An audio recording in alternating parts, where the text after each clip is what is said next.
I'm gonna tell y'all some stories,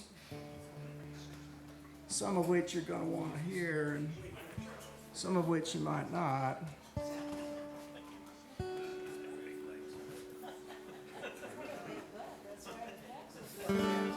And so he came to Idaho in 1961. He'd been around this whole damn world back when the world was young. And as we look between the lines of stories often read, the things that bothered him the most stayed locked inside his head.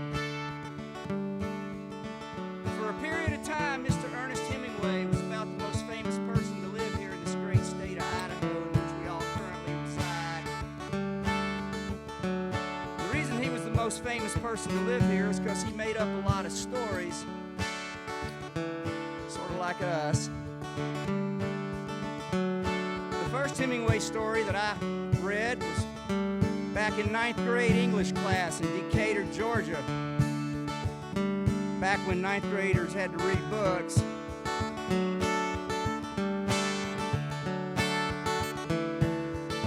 We really did. The Hemingway story that I read back then was called The Sun Also Rises. And if you hadn't read it, you should, especially if you're gonna live in Idaho. It's a very good story. It's a really good book, but I tell you what I like more than the story, it's the title. It's one of the great phrases in the American language. The sun also rises. As a writer, I can tell you that every now and then, if you start off with a title like that, the story just writes itself.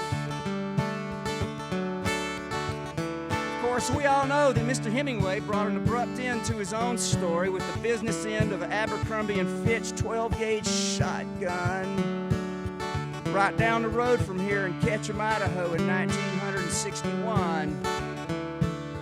And everybody back then that knew him, and everybody there today that still remembers him, they all say the same thing. They all say that they just can't imagine what he must have been thinking about, you know, when he did it.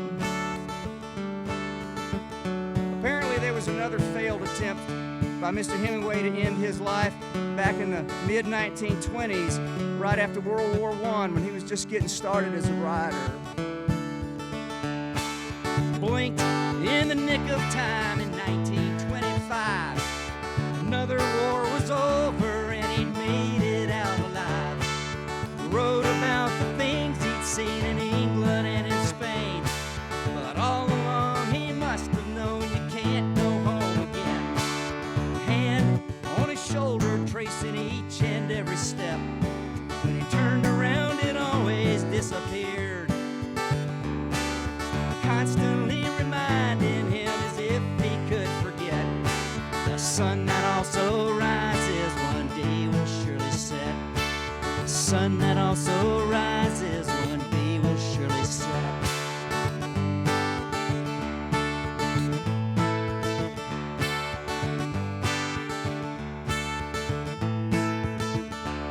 So when you grow complacent, thinking you are free and clear of what you done or who you left behind to make it here, and what it cost to get to where at night you lay your head.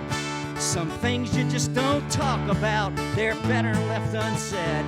So whatever ghost may follow you, tread lightly in your steps.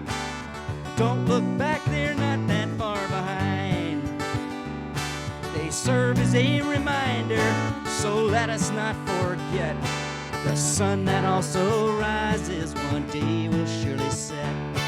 The sun that also rises one day will surely set. The sun that also rises one day will surely set. The sun that also rises one day will surely set.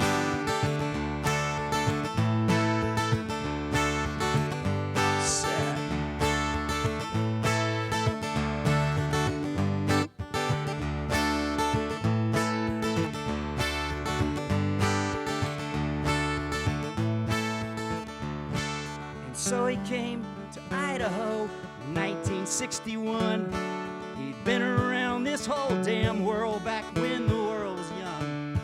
And as we look between the lines of stories often read, the things that bothered him the most stayed locked inside his head.